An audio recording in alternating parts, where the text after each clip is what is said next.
નમસ્કાર. સંધાન અંતર્ગત હું ડૉક્ટર સ્વાતિ શાહ અને ડૉક્ટર માધવી ઉપાધ્યાય કેનોપનિષદ ઉપર આજે વ્યાખ્યાન આપીશું. ડૉક્ટર માધવીબેન ઉપાધ્યાયનો પરિચય આપું તો તેઓ જીપીએસસી પાસ કરીને સરકારી કોલેજના વ્યાખ્યાતા રૂપે ફરજ બજાવે છે. હાલમાં તેઓ Indian institute of teacher education university Gandhinagar ખાતે પોતાની વડા તરીકેની ફરજ અદા કરી રહ્યા છે. વેદાંત શાસ્ત્ર સાથે તેમણે MA કર્યું છે અને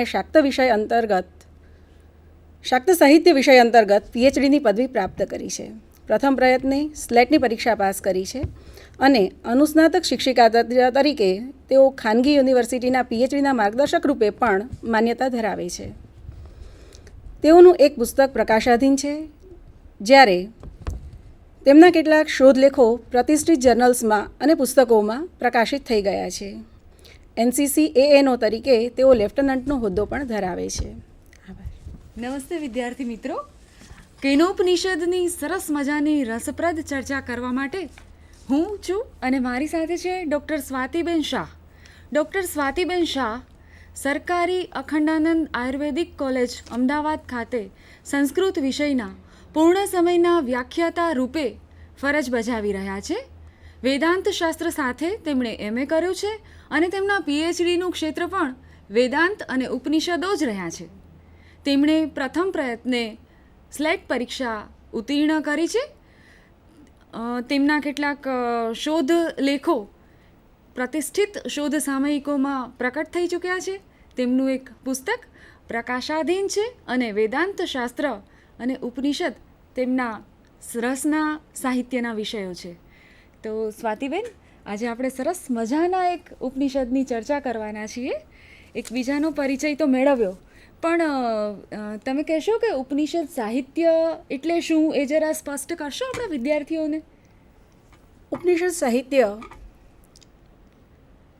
એ જે પ્રાચીન વૈદિક સાહિત્ય છે એનો જ એક ભાગ છે.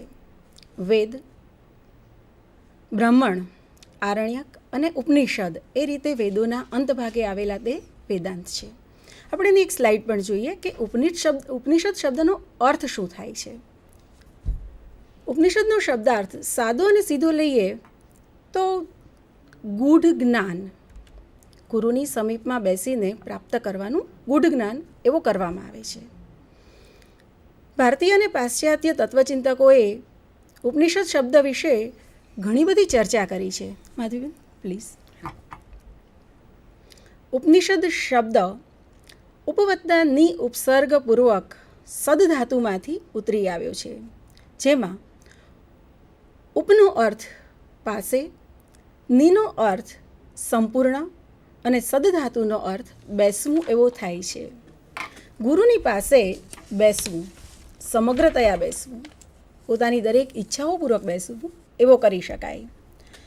સામાન્યતઃ ગુરુની પાસે બેસવું એવું મેક્સ મ્યુલર મૂલવે છે. શ્રીમદ શંકરાચાર્ય સદધાતુના 3 અર્થ આપે છે. વિશરણ એટલે કે નાશ થવો, ગતિ એટલે પ્રાપ્તિ થવી અને અવસાદન એટલે શિથિલ થવું. પછીની સ્લાઇડ બતાવશો માધવીબેન. અન્ય એક વ્યાખ્યા ઉપનિષદની, ઉપનિષાદયતી સર્વાનનર્થક સંસારમ વિનાશયતી સંસાર કારણભૂતામ અવિદ્યામ ચ શિથિલયતી બ્રહ્મ ચ ગમયતી ઇતિ ઉપનિષદ એવો કરવામાં આવ્યો છે. તૈતરીય ઉપનિષદના શાંકર ભાષ્યમાં કહેવામાં આવ્યું છે ઉપનિષણમ વા અસ્યામ પરમ શ્રેય ઇતિ, જેમાં પરમ કલ્યાણ રહ્યું છે તે ઉપનિષદ. પછીની સ્લાઇડ. ઉપનિષદ્યતે પ્રાપ્યતે બ્રહ્મવિદ્યા અનયા ઇતિ ઉપનિષદ અથવા ઉપનિષાદયતી બ્રહ્મ ગમયતી ચ ઇતિ ઉપનિષદ. પછીની સ્લાઇડ. મેક્સ મુલર ગુરુની પાસે એકનિષ્ઠ થઈને બેસવું અને રહસ્યમય જ્ઞાન મેળવવું એવો અર્થ ઉપનિષદ શબ્દનો આપે છે. અને MN સિરચર નોંધે છે કે the Upanishad finds the true and secret of life.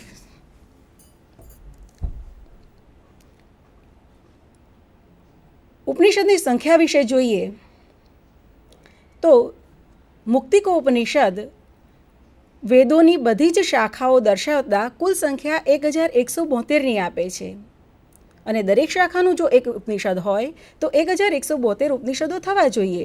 પરંતુ મુક્તિકોપનિષદ પોતે જ ઉપનિષદોની કુલ સંખ્યા 108ની ગણાવે છે. ઉપનિષદોની સામાન્ય ચર્ચા કર્યા પછી કેન ઉપનિષદ વિશે આપણે જો આવીએ તો તેના 4 નામ પ્રાપ્ત થાય છે: કેન, કેનેશિત, તલવકર અને જૈમિનીય બ્રાહ્મણોપનિષદ.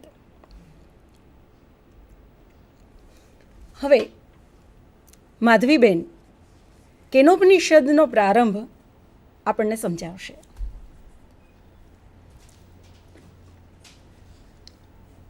નમસ્તે મિત્રો. એક સરસ મજાના ઉપનિષદ કે જેનું પઠન જ આપણને સમજાય કે તે પહેલાં પણ ખૂબ હૃદય અને મનને શાંતિ આપે છે એવું આ ઉપનિષદ છે કેનોપનિષદ. ઈશ કેન કઠ પ્રશ્ન મુંડ માંડુક્ય તિત્તરી એતરેય ચ છાંદોગ્યમ બૃહદારણ્યકમ દશમ. એવી રીતે 10 પ્રમુખ ઉપનિષદોમાંથી એક એવું આ કેનોપનિષદને ભણવું એ ખૂબ આનંદની વાત છે. પ્રારંભે એક સરસ મજાની રસપ્રદ કથા કહેવી છે તમને. છાંદોગ્ય ઉપનિષદમાં એક અંધ ગાંધારની કથા છે. એક ગાંધાર પ્રદેશ એટલે કે હાલનું અફઘાનિસ્તાન, ત્યાંનો એક વ્યક્તિ છે, એને લૂંટારાઓ ઉપાડી જાય છે, આંખ પર પટ્ટી બાંધીને અથવા તો અંધ કરીને એને અરણ્યમાં, વિકટ અરણ્યમાં છોડી દે છે. હવે એને પાછું સ્વદેશ તો પહોંચવાનું જ છે, એને માર્ગ કેવી રીતે શોધવો એ પણ ખબર નથી, છતાં એને પાછું જવું છે. માટે એ સતત કોઈને જે રસ્તામાં મળતું જાય એમને પૂછતો એ પોતાના સ્વદેશ સુધી પહોંચે છે. બરાબર આવી જ રીતે આપણે સૌ જે કોઈ જીવિત છે તે સૌ જીવ અંતે તો પરમ તત્વ પ્રત્યે જ જવાના છીએ. આપણું એ જ ગતિ છે. પરંતુ રસ્તામાં અનેક વિઘ્નો, વિષયો અને મોહ આદિ બંધનો આવે છે અને એ બધાનો અવરોધોને પાર કરતાં કરતાં આપણે ક્યારેક ને ક્યારેક પરમતત્વ સુધી પહોંચવાના છીએ. પરમતત્વ સુધી પહોંચવા માટે જેમ અંધ ગાંધાર પૃચ્છા કરતો હતો ને કે હવે કઈ તરફ જવાનું, હવે કઈ તરફ જવાનું, બરાબર એવી જ રીતે કેનોપનિષદમાં પણ કેટલીક પૃચ્છાઓ છે. સૌથી પહેલાં તેનો શાંતિપાઠ જોઈએ. આ શાંતિપાઠ ખૂબ સરસ અને સમજવા જેવો છે મિત્રો. આપણે એની સ્લાઇડ જોઈશું. ઓમ અપ્યાયંતુ મમાંગાની વાક્પ્રાણ ચક્ષુઃ શ્રોત્રમથો બલમ ઇન્દ્રિયાણી ચ સર્વાણી સર્વં બ્રહ્મોપનિષદમ માહમ બ્રહ્મ નિરાકુર્યામ મામા બ્રહ્મ નિરાકરોદ નિરાકરણમસ્ત્વ નિરાકરણમ મેસ્તુ તદાત્મની નિરતેય ઉપનિષત્સુ ધર્માસ્તે મયી સંતુ તે મયી સંતુ. ઓમ શાંતિ શાંતિ શાંતિ. એટલે કે મારા અંગો પુષ્ટ થાઓ, મારી વાણી, પ્રાણ, ચક્ષુ, શ્રોત્ર, બળ તથા સંપૂર્ણ ઇન્દ્રિયો પુષ્ટ થાઓ. આ સર્વ ઉપનિષદ વેદ્ય બ્રહ્મ છે. હું બ્રહ્મનું નિરાકરણ ન કરું, બ્રહ્મ મારું નિરાકરણ ન કરે. આ રીતે અમારું પરસ્પર અનિરાકરણ થાઓ. ઉપનિષદોમાં જે ધર્મ છે તે મારામાં હો, તે મારામાં હો, ત્રિવિધ તાપની શાંતિ હો. મિત્રો, આ શાંતિપાઠને સમજીએ તો અહીં વેદકાલીન જે જીવેમ શરદમ શતમ શતઃ કહીને સ્વસ્થ રહેવાની જે કામના કરવામાં આવી છે તે અહીં પણ છે. શરીર માધ્યમ ખલું ધર્મ સાધનમ એવું કાલિદાસે પણ કહ્યું છે ને. બરાબર એવી જ રીતે આપણું શરીર છે એ સ્વસ્થ હશે તો પછી આપણે આપણા મનને, આપણા હૃદયને ઉચ્ચતર ગતિ પ્રત્યે આધ્યાત્મિક પ્રગતિના પથ પર લઈ જઈ શકશું. માટે અહીંયા અન્નમય કોષ એટલે કે આપણું આ જે બાહ્ય શરીર દેખાય છે એ શરીરનું ખૂબ ઉપનિષદોમાં મહત્ત્વ છે. ઋષિ પોતાનું અને બ્રહ્મનું પરસ્પર અનિરાકરણ ઈચ્છે છે. તે ઈચ્છે છે કે બ્રહ્મ મારાથી વિમુખ ન બને. અનિરાકરણ એટલે વિમુખ ન બનવું. બ્રહ્મ મારાથી વિમુખ ન બને અને હું બ્રહ્મથી વિમુખ ન બનું. ત્યાર પછી ઉપનિષદોમાં જે વર્ણિત ધર્મ છે એ ધર્મ મારામાં હો એવી કામના છે. એટલે શું? ધર્મ એટલે આપણે અત્યારે જે અંગ્રેજી શબ્દ રિલિજનના અર્થમાં લઈએ છીએ, જેમ કે હિન્દુ, ઇસ્લામ, જૈન, બૌદ્ધ એવા ધર્મની વાત નથી. ઉપનિષદનો ધર્મ છે કે પરમ તત્વની પ્રાપ્તિ માટે ઉપાસના કરવી, એ ધર્મની અહીંયા વાત છે. ઓમ શાંતિ શાંતિ શાંતિ એમ હંમેશા ઉપનિષદના શાંતિ પાઠના અંતે 3 વખત શાંતિની કામના કરવામાં આવી છે. તેનું કારણ એ છે કે અહીં આધ્યાત્મિક, આધિદૈવિક અને આધિભૌતિક એમ 3 પ્રકારના દુઃખો છે એનાથી મુક્તિ મેળવવાની વાત છે. ઉપનિષદનો પ્રારંભ કરીએ. સરસ મજાનો પ્રથમ મંત્ર છે, આપણે સ્લાઇડ પર એને જોઈશું. ઓમ કેનેશિતમ પતતિ પ્રેષિતમ મનઃ કેન પ્રાણઃ પ્રથમં પ્રેતિયુક્તઃ કેનેશિતામ વાચમિમામ વદંતી ચક્ષુઃ શ્રોત્રમ ક ઉ દેવો યુનક્તિ. આ મન કોના વડે પ્રેરાઈને પોતાના વિષયોમાં જાય છે? કોના વડે પ્રયુક્ત થઈને પ્રથમ કે પ્રધાન પ્રાણ ચાલે છે? કોની ઈચ્છાથી આ વાણી બોલાય છે? આંખો અને કાનને તેના કાર્ય માટે ક્યાં દેવ પ્રેરિત કરે છે? હવે મિત્રો આ વાતને સમજીએ. જેવી રીતે રથ વગેરે અચેતન પદાર્થો છે, અથવા તો આજના યુગનું ઉદાહરણ લઈએ તો જે ઇલેક્ટ્રોનિક્સના અચેતન પદાર્થો છે, જેને આર્ટિફિશિયલ ઇન્ટેલિજન્સ પણ કહેવામાં આવે છે, તો એ ઘણું બધું કરવા માટે સમર્થ હોવા છતાં એને ચેતનની અપેક્ષા રહે છે. તેને સર્જન કરનાર અને તેનો ઉપયોગ કરનાર ચેતન જ રહે છે. તો એવી રીતે જેવી રીતે રથ જેવા અચેતન પદાર્થનો ચેતન અધિષ્ઠાતા છે, એવી રીતે મન, પ્રાણ, વાણી, ચક્ષુ, શ્રોત્ર જેવી આપણી ઇન્દ્રિયો છે, એને પણ અવશ્યપણે કોઈ પરમ શક્તિ પ્રેરિત કરે છે. એની પ્રેરણા વિના, એના પ્રેરકત્વ વિના આપણા ચક્ષુ, શ્રોત્ર આદિ જે કંઈ ઇન્દ્રિયો છે એ કાર્યરત થઈ શકતી નથી. કેન એટલે કોના વડે, તે આ મંત્રનો અને આ ઉપનિષદનો મૂળ પ્રશ્ન છે. અને આ મંત્ર અને તેના આ કેન એવા પ્રશ્નના આધારે જ આ ઉપનિષદનું નામ કેનોપનિષદ છે. બીજો મંત્ર પણ ઘણો જ રસપ્રદ છે. શ્રોત્રસ્ય શ્રોતમ મનસો મનોયત વાચોહ વાચમ સ ઉપ્રાણસ્ય પ્રાણઃ ચક્ષુષ ચક્ષુરિતિમુચ્ય ધીરાઃ પ્રેત્યાસ્મા લોકાદમૃતા ભવંતી. તે પરબ્રહ્મ જ શ્રોત્રના શ્રોત્ર, મનનું મન, વાણીની પણ વાણી છે. તે પરબ્રહ્મ જ પ્રાણનો પ્રાણ અને ચક્ષુનો ચક્ષુ છે. તેમ જે જાણી લે છે તે ધીર પુરુષ સંસારથી મુક્ત થઈને આ લોક છોડીને જાય ત્યારે અમર થઈ જાય છે, એટલે કે મોક્ષ પ્રાપ્ત કરે છે. જો મિત્રો હવે આ શ્લોકને આપણે સમજીએ. પ્રથમ મંત્રના જે પ્રશ્ન છે કેનવાળો, એ શિષ્યનો પૂછાયેલો પ્રશ્ન છે. હવે ગુરુ આ પ્રશ્નને સ્પષ્ટ કરે છે, એને સમજાવે છે. આ દ્વિતીય મંત્રમાં કોઈ પ્રેરકનું સીધું નામ નથી અપાયું. જેમ કે કેન પ્રેરિતમ એવો જે પ્રશ્ન છે, તો કોણે પ્રેરણા આપી છે એના માટે કોઈ સ્પષ્ટ નામ અપાયું નથી. પણ ગુરુ શું કહે છે? સહ એમ કહીને પરબ્રહ્મની એના પ્રત્યે એ અંગુલી નિર્દેશ કરે છે.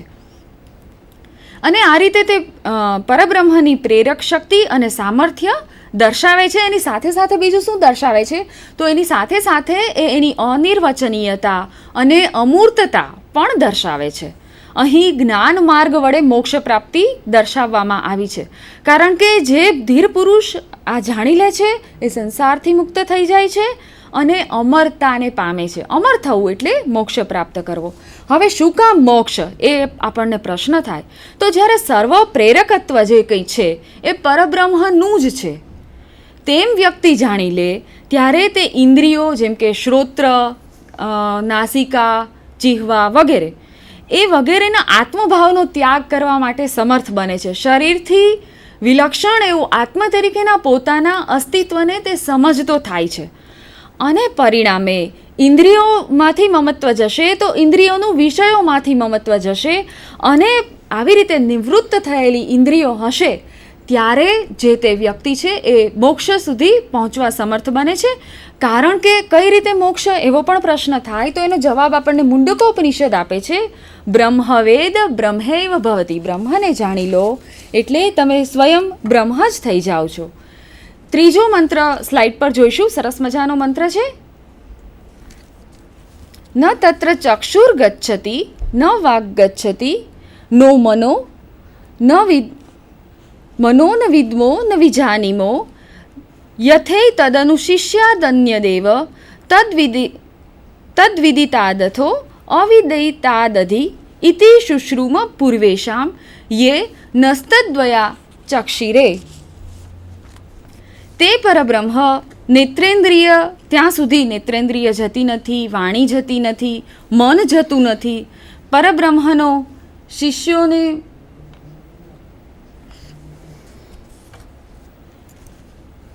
ઉપદેશ આપવો જોઈએ તે અમે જાણતા નથી, તે પરબ્રહ્મને અમે જાણતા નથી. તેમ વિદિતથી જે અન્ય છે અને અવિદિતથી પણ અન્ય છે એને જ પરમ તત્વ રૂપે જાણવું. તો આવી રીતે આ મંત્રમાં સરસ રીતે બ્રહ્મની અનિર્વચનીયતા સ્પષ્ટ કરવામાં આવી છે. પછીનો જે મંત્ર છે સ્વાતિબેન, એ પણ ખૂબ સરસ છે. યદ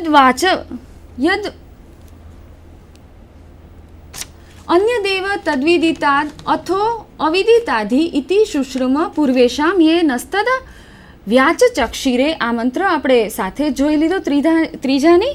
અને હવે પછી આપણે જોઈએ છીએ યદ વાચાનમ અભ્યુદિતમ યેન વાગમ અભ્યુદ્યતે તદેવ બ્રહ્મ ત્વમ વિધિ નેદમ યદિ ઉપાસતે. એટલે કે જે વાણીથી પ્રકાશિત થતું નથી પણ વાણી જેનાથી પ્રકાશિત થાય છે તેને તું બ્રહ્મ જાણ. જેની આ લોકમાં ઉપાસના કરવામાં આવે છે તે યથાર્થ બ્રહ્મ નથી. હવે મિત્રો અહીંયા એ વાત આપણે સમજવી જોઈએ કે ન ઇદમ ઇદમ ઉપાસતે પદ વડે અનાત્મ વસ્તુમાં બ્રહ્મ ભાવનાનો નિષેધ કરવામાં આવ્યો છે.